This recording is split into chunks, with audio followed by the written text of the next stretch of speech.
Hola, bienvenido mi canal. Mi nombre soy mismo, señor Amo. Cuando empezar mi video, trato español un poquito para practicar. Es muy importante. Es muy importante para mí practicar español porque quiero fluent. Quiero hablar español con mejor persona. Like mi cerebro no trabajo ahora. Hey y'all, welcome back to my channel. What I was trying to say is that I want to be able to be fluent in Spanish, but I was trying to find a workaround to say that. So I was trying to say I want to be able to speak with the best. I'm trying. Es necesario para mí leer más vocabulario porque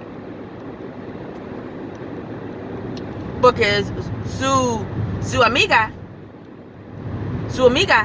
o tus amigas, yo no sé vocabulario. Necesita leer. Your homegirl needs to read shit.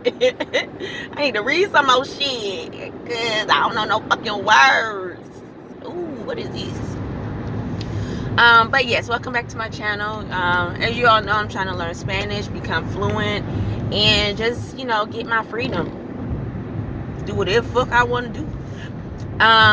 But today I wanted to, and in my last video, I was talking about, what was I talking about? I was talking about what I've learned about working at a Thai restaurant, which was so random. Like, I just go where the money go. Like, and I'm confident in my ability to learn new things. And then on top of that, like, I'm comfortable being on the outside, like, on the, like, I don't gotta be doing what everybody else doing. And when I was younger, I thought that was, I'm weird and I'm difficult or whatever. But as I've gotten older, I see that that's my superpower. Like, I can do my own shit, be in my own world, and what I've learned from being like that is that I've got to experience different cultures, meet different people. So that's what I was talking about in my last video, about what I've learned about working at a Thai restaurant when it comes to management, when it comes to just business development, things like that. Now, in this video, I want to feed off of that conversation and just talk a little bit about self-sabotage, especially in spaces where you feel like you don't belong. Now, as I mentioned before, I didn't really care that I didn't belong in that restaurant. I didn't care because at the time, I needed money. Shit, like, a restaurant is a restaurant. So I can learn, I can be nice to people, I can be patient with people. I didn't care if it was Thai food. I don't care if it's Croatian food. I don't care if it's Lebanese food. I don't care if it's Brazilian food. The same concept is there. And ask them what they want, bring it out to them. It ain't that difficult. It ain't rocket science. Like, come on now. So, while working at this restaurant, like,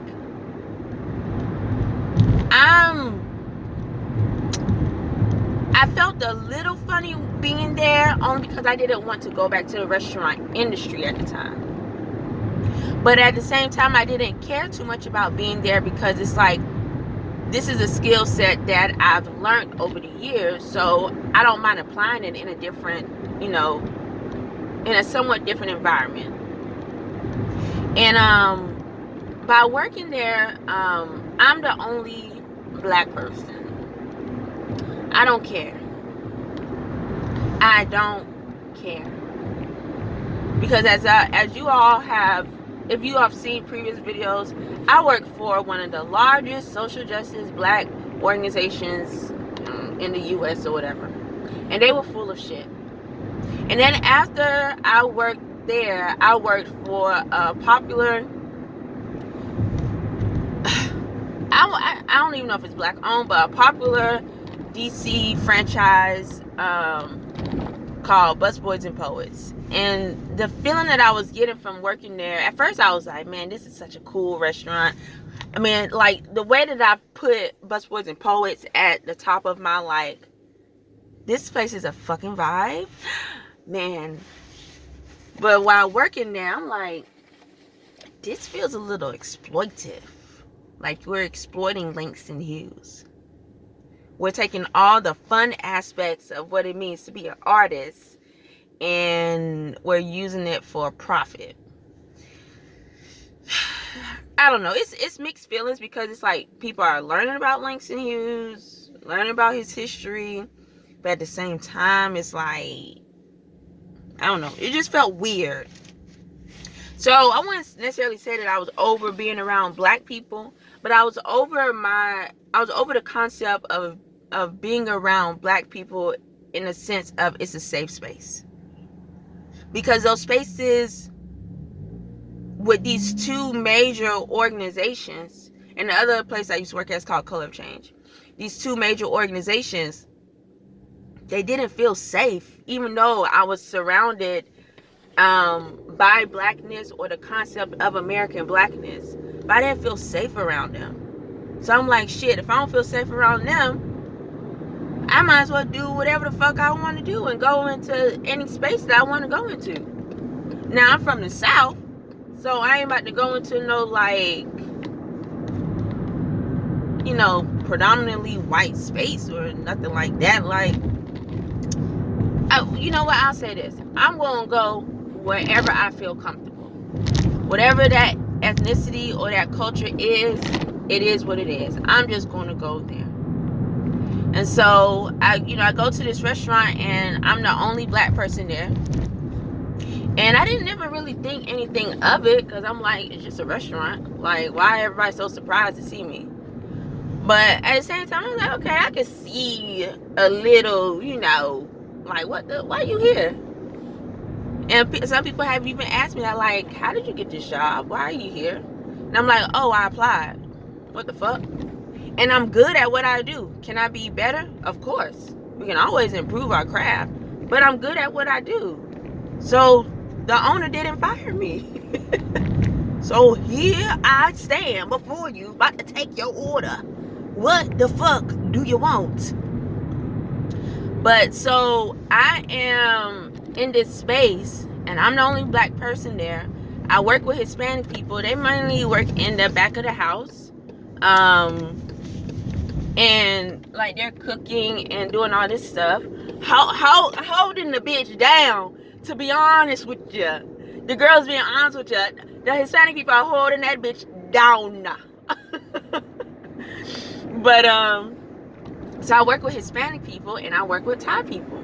So my ears don't really get to experience, in a way, English on her all the time. And I like that because it allows me to be in my own little head, which I enjoy. But I get to hear Spanish all the time, and I get to hear Thai.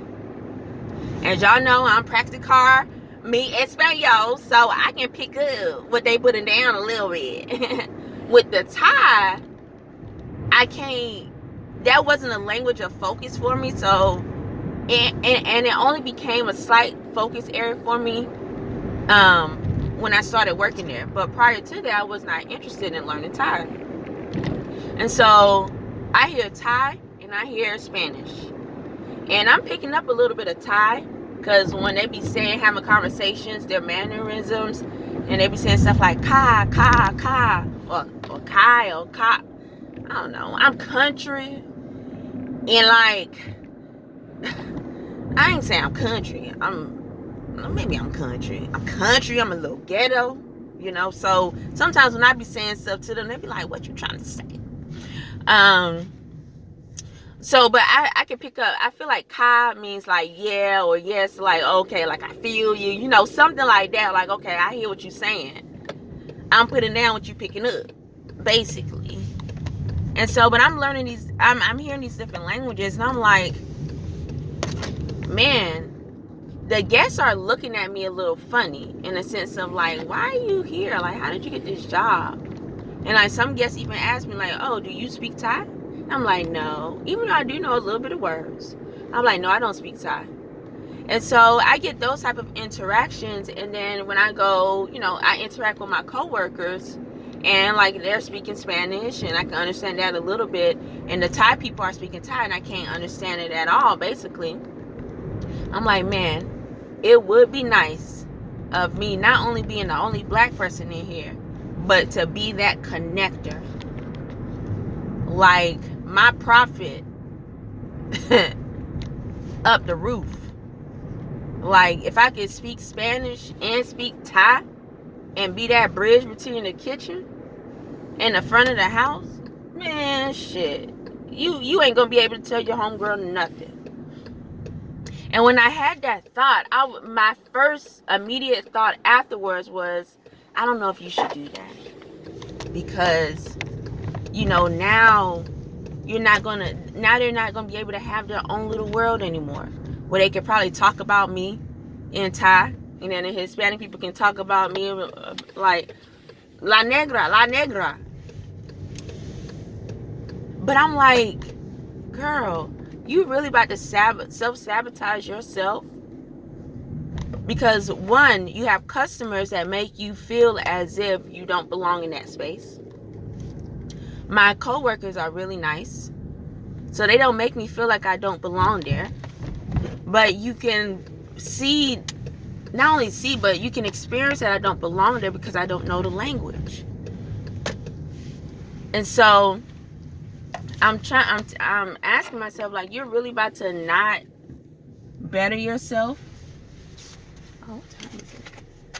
You really about to not better yourself because you don't want to make somebody else feel uncomfortable? And that was a scary thought to me, that I would engage in that type of self-sabotagery. That I wouldn't even want to improve my life and my cultural skills and just my ability to just be able to communicate with people better. And so I feel like, and my in trying to engage in that self-sabotage, that's a real reflection of how, sometimes when we're in spaces, especially when we're in spaces where we feel like we don't belong, we really try to hide ourselves, and we really try to like stay low. And it's like, no, you don't got to do all that. You don't got to stay low. You're in this space because you're supposed to be in this space. And that's, lately I have been telling myself that, like, I see black people looking at me like, in my mind, they're saying, in my mind, I'm trying to wait for my coworker. In my mind, they're probably saying, oh, here come this little nigga. Why the hell is she working here? That's what I'm thinking. The white people probably saying, how's this black lady here? Oh, okay. Our little Hispanic coworkers on that little moped, about to get it in. but my willingness to do that, to like look kind of, is it cower, or like to try to in a way lower myself and lower what my capabilities are, just because I want to probably make somebody else comfortable. Like, we have to ask ourselves and do that personal work, because that type of stuff, again, comes up in any type of environment that we're in, especially in the work environment. And so when I had those thoughts of, oh, maybe I shouldn't learn this language because I don't want to take away, I guess, their safe space of being able to talk about me or whatever. And the fact that I feel like they're talking about me, like, what is that all about? Low self-esteem alert. Hello. So, but when I had those thoughts, I'm like, girl, don't do that to yourself. See where this can go. Don't be afraid of the change. Don't be afraid of your growth. And never, ever, ever, ever limit yourself, your growth, to make somebody else comfortable. So that's like one of the biggest messages that I wanted to say to you all. Don't engage in self-sabotage because other people may make you feel like you're not supposed to be there. Or you may tell yourself that you're not supposed to be there. Because what I've learned by having a close relationship with God is that He's going to put you where you need to be. And you need to learn the lessons from that situation in order to elevate to wherever next space you're going to be. So that's about it for me, y'all. Let me go into this restaurant. Let me take these orders. Get these people they kapows and they pad thai and they drinking noodles and they papaya salad and they Thai coffee and Thai tea and they red curry and they Penang curry and they massaman curry and they keep gung gai, which is just drunken noodles with chicken and shrimp. But thank you all for watching. Adios. Bye.